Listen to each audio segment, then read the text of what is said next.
आज मेरे पास दो केस आए थे। पहला केस तो सासनी गेट का था, लुटेरी दुल्हन का। मैंने उसमें एफआईआर नहीं हो रही थी तो मैंने उसमें एफआईआर दर्ज करवाई। दूसरा केस मेरे पास आया था एक्सीडेंट का। जिस तरीके से आज आपको एक दिन का एएसपी बनाया गया, आपने इस तरीके के मामले देखे, किस तरीके का अनुभव हुआ आपको? पहले मैं सोचती थी कि हाँ मैं आईएएस बन जाऊंगी, बट अब मुझे लगता है कि नहीं, मुझे एक आईएएस बनना है तो बनना है, किसी भी हालत में बनना है और अपने घर वालों का नाम रोशन करना है। बच्चियों और महिलाओं को किस तरीके की सलाह देना चाहेंगे जिस तरीके से आज आपने एक दिन का चार्ज संभाला है? मैं महिलाओं से ये कहना चाहूंगी कि उत्तर प्रदेश में नारी सशक्तिकरण को लेकर लगातार उत्तर प्रदेश सरकार के द्वारा महिलाओं और बच्चियों को बढ़ावा दिया जा रहा है। इसी के तहत अलीगढ़ वरिष्ठ पुलिस अधीक्षक के अनुसार उत्तर प्रदेश के मुख्यमंत्री का ये अभियान लगातार शहर में जारी है। इसी के तहत आज एएसपी मयंक पाठक जी के द्वारा एक स्कूली छात्रा को एक दिन का एएसपी बनाया गया था। मेरे साथ खुद मौजूद हैं एक दिन की एएसपी नव्या गुप्ता। मैं उनसे जानकारी करूंगा उनको किस तरीके का अनुभव हुआ, क्या कहना चाहेंगे। नव्या गुप्ता, सबसे पहले आपको बहुत बहुत बधाई कि आप एक दिन की एएसपी बनी, और आज आप एक दिन की जो एएसपी बनी, आपने किस तरीके के मामले देखे और आपको किस तरीके का अनुभव हुआ? मैं सबसे पहले तो धन्यवाद करना चाहूँगी माननीय मुख्यमंत्री जी को, जिन्होंने ये नारी सशक्तिकरण का अभियान चलाया और हम लड़कियों को घर से बाहर निकल के एक कॉन्फिडेंट होने की, इंडिपेंडेंट होने की एक प्रेरणा दी। उसके बाद आज मेरे पास दो केस आए थे। पहला केस तो सासनी गेट का था, लुटेरी दुल्हन का। मैंने उसमें एफआईआर नहीं हो रही थी तो मैंने उसमें एफआईआर दर्ज करवाई। दूसरा केस मेरे पास आया था एक्सीडेंट का।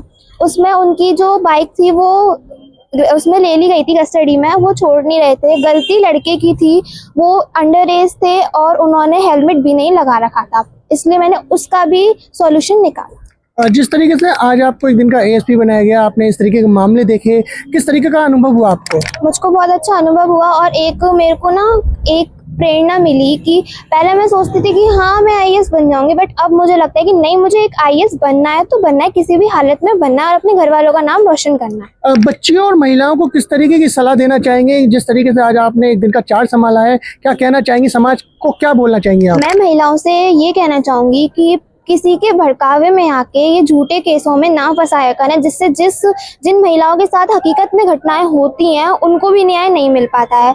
इसलिए मैं महिलाओं से कहना चाहूंगी कि किसी के भड़कावे में आके झूठे केसों में ना फंसाया करें। जैसा कि नव्या देखा जाता है कि लगातार बच्चियों के साथ पहले बहुत अपराध की स्थिति होती थी, अब माननीय मुख्यमंत्री जी के आदेश के अनुसार प्रशासन सतर्क है, अपराध मुक्त हमारा प्रदेश है। उस बारे में माननीय मुख्यमंत्री जी के लिए क्या कहना चाहेंगे? मैं माननीय मुख्यमंत्री जी के लिए ये बोलना चाहूँगी कि उन्होंने हमारी पुलिस को एक जागरूक किया कि ऐसा देश में नहीं होना चाहिए। अब मतलब काफ़ी हद तक ऐसी चीज़ें नहीं होती हैं और आगे ऐसे ही चलता रहा तो एक टाइम पे आके ये चीज़ हमेशा के लिए बंद हो जाएगी। आज एक बहुत ही ब्रिलियंट और आउटस्टैंडिंग स्कॉलर है हमारी मॉरिशस इंटरनेशनल स्कूल की नव्या गुप्ता। क्लास 8 की हैं, हेड गर्ल भी है और मॉनिटर भी है।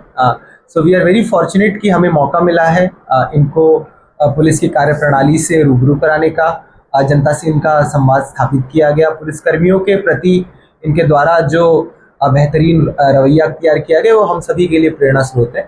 और मैं चाहूँगा कि नव्या जैसी और भी जितनी भी लड़कियां हैं जो कॉन्फिडेंट हैं, जो अपने आप पे विश्वास रखती हैं और जो आगे बढ़ना चाहती हैं, वो ज़रूर सिविल सेवा के माध्यम से आईएएस आईपीएस बने, पीसीएस पीपीएस बने और हमारा और अपने देश का नाम रोशन करें। माननीय मुख्यमंत्री जी का जो अभियान है लगातार अपने चरम सीमा पर चढ़ता जा रहा है। प्रशासन भी इसके नियमों का पालन कर रहा है। इसी तरीके से अगर हमारे प्रदेश में यही स्थिति रही तो एक ना एक दिन पूरा प्रदेश 100% अपराध मुक्त बन जाएगा। मैं IBC 24 से आकाश सोनी अपने सहयोगी प्रवीण गुप्ता के साथ।